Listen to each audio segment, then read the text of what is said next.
ഇന്ന് അയിനുവിൻ്റെ ബർത്ത്ഡേ പാർട്ടിയുടെ വിശേഷം കാണാം കേട്ടോ. വലിയ പരിപാടിയൊന്നുമല്ല, നമ്മളെ വീട്ടുകാരും ഉണ്ട്, പിന്നെ സനയുടെ വീട്ടുകാരും. അങ്ങനെ ഞങ്ങൾ സ്കൂൾ വിട്ട് ഞാൻ നല്ല വൈകിട്ടാണ് വന്ന് സെലിനൊക്കെ എടുക്കാൻ പോയിട്ട് അവൾക്ക് ഹോസ്പിറ്റലൊക്കെ പോകാണ്ടായിരുന്നു. അതൊക്കെ കഴിഞ്ഞ് വന്നപ്പോൾ ഇതാ കിച്ചണിൽ ഞങ്ങൾ അപ്പോഴാണ് ഏകദേശം തുടങ്ങണം. പിന്നെ ഒരു തകൃതിയായ പണിയായിരുന്നു.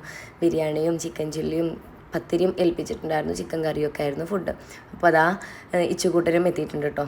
അവനിപ്പോൾ കളിച്ചിവിടുന്ന് പോയിട്ടുള്ളൂ. പിന്നെ ഡ്രസ്സൊക്കെ മാറി ഒന്ന് കുട്ടപ്പനായിട്ട് എത്തിയിട്ടുണ്ട്. അതിൻ്റെ ബർത്ത്ഡേ ഡ്രസ്സാണിത്. ഇവിടെ പിന്നെ കുറേ ഒരേ പ്രായത്തിലുള്ള കുട്ടികളായതുകൊണ്ട് ആരുടെ ബർത്ത്ഡേ ആണെങ്കിലും കേക്ക് മുറിക്കാനും തൊപ്പി വെക്കാനൊക്കെ എല്ലാവരും ഉണ്ടാവും കേട്ടോ. ഇത് ബർത്ത്ഡേ സർപ്രൈസ് ഒന്നും കിട്ടിയിട്ടില്ല എന്ന് പറഞ്ഞിട്ടുള്ള അതിനുവിൻ്റെ പരാതിയാണ്. അപ്പോൾ അത് ആ സർപ്രൈസ് ആയിട്ട് സൈക്കിൾ കൊണ്ടുവന്നെടുത്തിട്ടുണ്ട്. അപ്പോൾ സ്വിച്ച് ഇട്ട പോലെയാണ് അവൻ്റെ എക്സ്പ്രഷൻ. നല്ല രസമായിരുന്നു കേട്ടോ അത് കാണാൻ. പക്ഷെ എനിക്കത് കറക്റ്റായിട്ട് ക്യാച്ച് ചെയ്യാൻ പറ്റിയില്ല. യാഷ്നു ഈ അടുത്തിട്ട് സൈക്കിൾ വാങ്ങിയിട്ടുണ്ടായിരുന്നു, പക്ഷെ അത് അവിടെയായിരുന്നു, സനയുടെ വീട്ടിലിരുന്നു. അപ്പോൾ അതും ഇപ്രാവശ്യമാണ്, ഇന്നലെയാണ് കൊണ്ടുവന്നിട്ടുണ്ട് ബർത്ത്ഡേ സെലിബ്രേഷൻ്റെ സമയത്ത്. അപ്പോൾ രണ്ടുപേരും കൂടി സൈക്കിൾ ഓടിച്ച് പിന്നെ സൈക്കിളിൻ്റെ ഒരു തല്ലിരുന്നു കേട്ടോ അവിടെ. അതിന് ചെറുപ്പം മുതലേ JCB, ലോറി, കാറ് അതിൻ്റെയൊക്കെ ആളാണ് കേട്ടോ. അപ്പോൾ കേക്കിലും അങ്ങനെ ഒരു തീം ബേസ് ആക്കണം എന്ന് അവൻ പറഞ്ഞിട്ടുണ്ടായിരുന്നു തോന്നുന്നു. അപ്പോൾ അവരങ്ങനത്തെ കേക്കൊക്കെ വാങ്ങിച്ചിട്ടുണ്ടായിരുന്നു. നല്ല രസമുണ്ടായിരുന്നു കാണാൻ. എല്ലാവരും കൂടി കേക്ക് മുറിക്കാൻ വേണ്ടി റെഡി ആയി നിൽക്കുന്നുണ്ട് കേട്ടോ.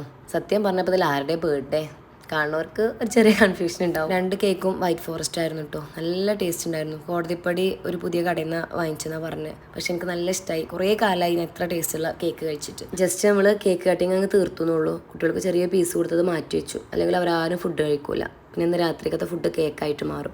അപ്പോൾ ഫുഡ് ഫുള്ള് കഴിച്ചവർക്ക് കേക്ക് തരാമെന്നൊക്കെ പറഞ്ഞ് അങ്ങനെ മാറ്റി വെച്ചിരിക്കുന്നു. പാപ്പിയും വന്നിട്ടുണ്ടായിരുന്നു കേട്ടോ. അപ്പോൾ അൽഹംദുലില്ലാ നല്ല ദിവസം കൂടി കഴിഞ്ഞിട്ടുണ്ട്.